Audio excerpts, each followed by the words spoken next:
Welcome back into the Fantasy Football Fellas YouTube channel. My name is Lucas Wenzel, and today we are talking 5 wide receivers with insane upside in fantasy football this year. We saw last year Devonta Smith, Amari Cooper, Christian Kirk, Brandon Ayuk. All 4 of those guys finished top 15 in total fantasy points despite being drafted outside of the top 15 wide receivers. So we're going to take a look at some of those guys who have top 15 upside this year, and we're going to start with a guy who finished as the wide receiver 15 in fantasy points per game from week 13 on last year, and that is Jahan Dotson. Yeah, I think he possesses insane upside this year. He started off his rookie season pretty hot as well. Not only did he close it out hot, but he started hot. He had 18 plus fantasy points in 2 of his first 4 games last year. Obviously, suffered an injury, returned later in the season back in week 10, was eased back into action. But then we look from week 13 on, as I mentioned, he was a wide receiver 15 in fantasy points per game, but he led Washington in targets with 35. He led them in targets per route run at a nearly 30% rate. So that means he was targeted on 30% of the routes he ran. And he was also running 2.48 yards per route. He led Washington in all those metrics. Now, there's 2 concerns around Jahan Dotson that I already know are floating around. I hear them. I talk about Jahan Dotson a lot. He's like my fantasy crush this year. The 2 concerns are, 1, Terry McLaurin is still the wide receiver, 1 on that team. And 2, the quarterback play is going to be bad. So I want to start with the Terry McLaurin point. We'll get into the quarterbacks, but we'll start with Terry McLaurin. I'm not making the claim that Jahan Dotson is going to finish ahead of Terry McLaurin this year. I'm just saying he has that, top 15, top 20 upside within his realm of possibilities. Their splits in week 13 to 18, though, is what gives me hope for this. You look at their yards per reception. Terry McLaurin had 15.3. Jahan Dotson had 16.4. Pretty good. Total air yards. Terry McLaurin had 238. Jahan Dotson had 233. Pretty much neck and neck. Yards after catch. McLaurin had 113. Dotson had 111. Again, pretty much identical. Target share. Jahan Dotson had a higher target share. Terry McLaurin's was 23.1, and Jahan Dotson was 23.8. Again, not a massive amount more, probably about the same difference as yards after catch, but still, these dudes are neck and neck. And the total fantasy points per game, Terry McLaurin, he averaged 15.5 during that stretch, and Jahan Dotson was at 14.7. So those are all pretty freaking close, right? If you think Terry possesses top 20 upside, I'd go as far as saying Jahan Dotson does as well. I mean, and you could tell me top 15 and I wouldn't hate you for it. But top 20 upside for sure. So now about the quarterback play. Here's all I'm going to say to that. Are we sure? Are we really sure that Sam Howell and Jacoby Brissett are actually any worse than Taylor Heineke and a shell of Carson Wentz? That quarterback play was the definition of extremely mid last year. And Dotson already put up those numbers that I mentioned with extremely mid quarterback play. So all Sam Howell and Jacoby Brissett have to do is match that. And Jacoby Brissett supported, holy smokes, I can't get that out. Jacoby Brissett supported a top 12 wide receiver in Amari Cooper last year.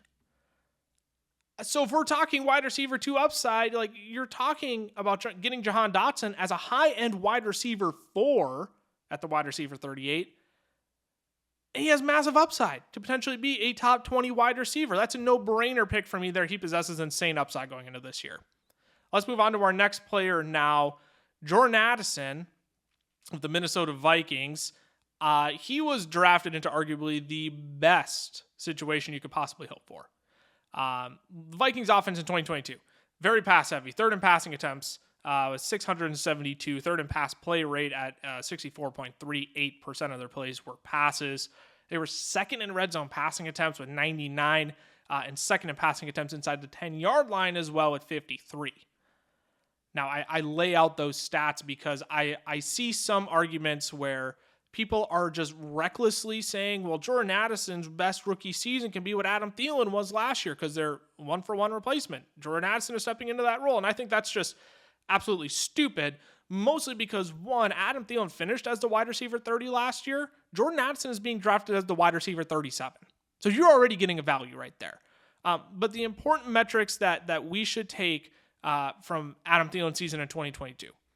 Adam Thielen was 5th in red zone targets, he was 5th in red zone receptions, and he was 5th in receptions inside of the 10-yard line.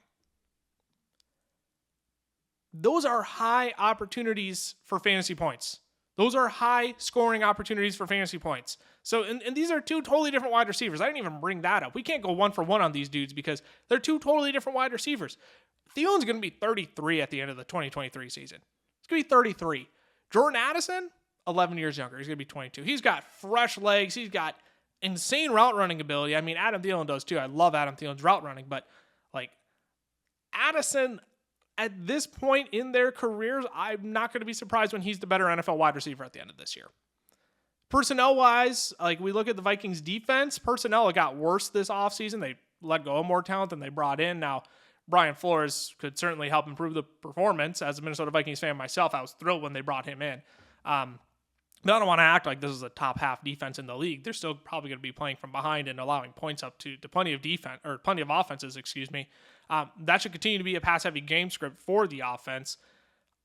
TJ Hawkinson, I think he's still plenty involved in Kevin O'Connell's offense, but I don't think we'll see anything like him leading all tight ends in targets from week 10 on last year. Like, that's insane. I think some of those are going to filter to Jordan Addison this year. So the draft capital is there. The offensive system is there. The opportunity for high-quality fantasy points is there. Addison has legit high-end wide receiver 2 upside this year. I'm absolutely loving the value I'm getting at him at wide receiver 37 in drafts right now. All right, let's keep it moving. Number 3 here. It should be no surprise that this dude's on this list. Christian Watson, wide receiver for the Green Bay Packers. Here's your fun fact of the day. Christian Watson caught a touchdown on 17% of his catches, or 17% of his passes last year. 17% of his receptions went for touchdowns. That's crazy to me. It should be no surprise he's on this list, though, right? You would assume a dude who averaged 24.8 fantasy points per game in weeks 10 to 13 last year on only 26 total targets during that span would be on this list. Now, I know it's fun to look at his 4-game stretch there. It was an insane stretch, historical for that season. But we even look at the second half of the season in weeks 10 through 18. Watson averaged 17.2 fantasy points per game. That was 8th most. He scored 7 touchdowns. That was tied for first. And he averaged nearly 17 yards a reception at 16.9. That was 7th amongst wide receivers with at least 20-plus targets during that stretch. And even his season-long numbers were impressive, right? He ran 2.4 yards per route. That was 12th highest. His average target distance was 13.8 yards. That was 12th best. He scored 0.64 fantasy points per route run. That was 3rd best. And he scored a whopping 2.5 fantasy points per target. That was the best in the NFL last year. Now, the only thing that could hold him back this year is Jordan Love. I think we all know that. That's no disrespect to Jordan Love, but we quite literally have zero clue how good of a quarterback he's going to be in the post-Rodgers era. We have zero clue who Jordan Love is as a quarterback. The question is, can he feed Watson enough touchdowns to have him return on his ADP of wide receiver 21? Can he hit him downfield often enough for big plays? We saw that ADOT, right? 12th best in the league. Can he hit him downfield? Like, we no longer have the luxury of Aaron Rodgers and just assuming his greatness can transcend any question marks we have around this offense. But even though there's question marks around this Packers offense, that doesn't mitigate the fact that Christian Watson was phenomenal for 4 weeks last year. He was phenomenal the second half of the season. He's shown that he possesses top 10 upside. And that's we can't take that away from him despite all the potential downfalls. So we know the upside Christian Watson has is in the wide receiver 1 range, whether he's sniffing it or in it. And I don't think that's out of the realm of possibilities this year. We can't, even though there's all these question marks, all these potential downfalls, we just can't throw away the potential upside that he has. That is why he makes this list of one of the 5 wide receivers with the most upside going into 2023. Let's move on to number 4. We'll keep things moving here. Jerry Jeudy, wide receiver for the Denver Broncos. He goes off the board as a wide receiver 20. And now before I get into I'm a big analytics guy. I'm sure you've noticed that from my videos at this point. I love diving into the analytics, explaining what they mean and why I think they're predictive for the success we could see out of players this next year. But I want to start with more of like a gut feeling, observational argument for Jerry Jeudy. Based on what I'm seeing this offseason, You don't trade a first-round pick for a head coach that's historically renowned and an offensive guru just to see this offense sputter for the second straight year. As Dave Kluge pointed out in our most recent podcast episode, you can find that on our YouTube page as well. You don't invest $140 million beefing up the offensive line just to have this offense sputter for 2 years in a row. You just don't. You don't just sign Samaje Perine, who is one of the better pass blocking backs in the league, to have this offense sputter for 2 years in a row. You just don't. The Broncos will be better this year. Russell Wilson will be better this year. Sean Payton will make sure the Broncos are a better offense this year. And he would have to be blind to not see that Jerry Jeudy is the most talented wide receiver on this team. That's my gut take feeling argument for why Jerry Jeudy possesses this untapped upside we haven't seen yet. They've done too much to make sure things don't work in year 2 with Russell Wilson. Now, for the more analytical argument, I'm just going to lay these metrics out there for you. Jerry Jeudy finished top 20 in the following metrics last year. Total touchdowns, he was 20th. Yards per reception. Fantasy points per game, he was 19th. Fantasy points per route run. Yards per route run. Yards after catch. Fantasy points per target. Deep targets. Dominator rating. And yards per target. Top 20 in all those. Some even top 15. Now, you might think top 20 is a pretty low bar, if we're talking insane upside in fantasy football this year, but connect the dots with me here for a moment. If the Broncos were putrid last year, the worst version of Russell Wilson we have ever seen, in this offense, Nathaniel Hackett might have been one of the worst coaches in NFL history. Not worse than Urban Meyer, but discussion for another time. For Jeudy to be top 20 in those metrics last year with how awful Russ and this offense was last year is a bigger feat than I think we want to admit. We saw brilliance from Jerry Jeudy to close out the season too, right? From week 13 on, he was the wide receiver 6 overall, averaging 18.5 fantasy points per game. He had the 5th most receiving yards with 532.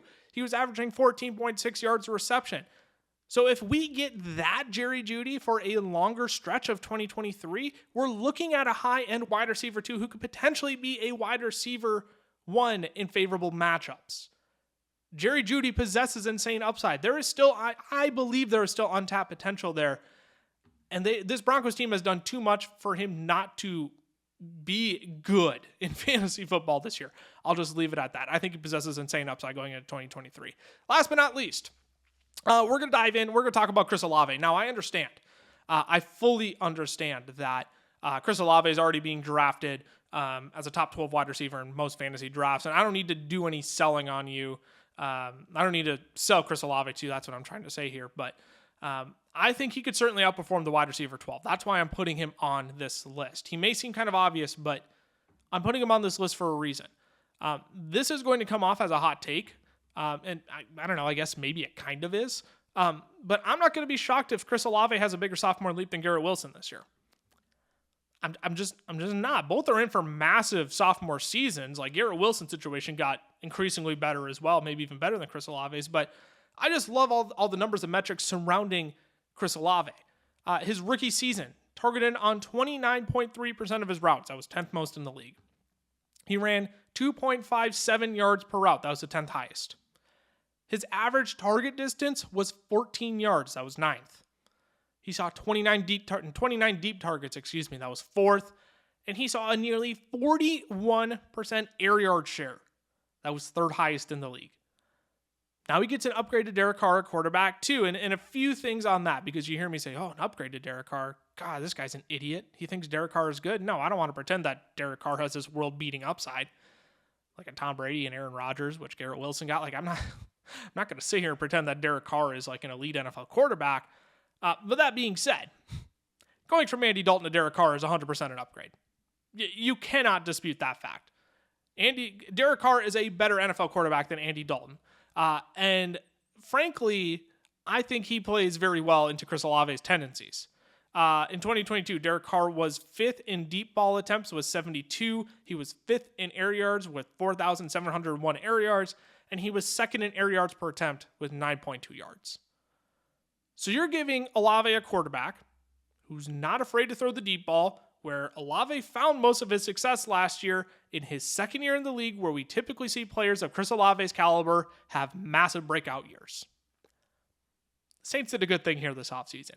Olave is probably being drafted closer to his ceiling than most. I'm not going to deny that, but that doesn't mean his upside is any less in fantasy football this year. Again, I think he could have a bigger sophomore leap than Garrett Wilson. I think Chris Olave could easily finish as a top 10, top 7 wide receiver this year. I don't think that's out of the realm of possibilities for Chris Olave. I love the situation he's in. I love the talent of Chris Olave. That is why he is on this list of five wide receivers, with insane upside this year. That is all I have for you today.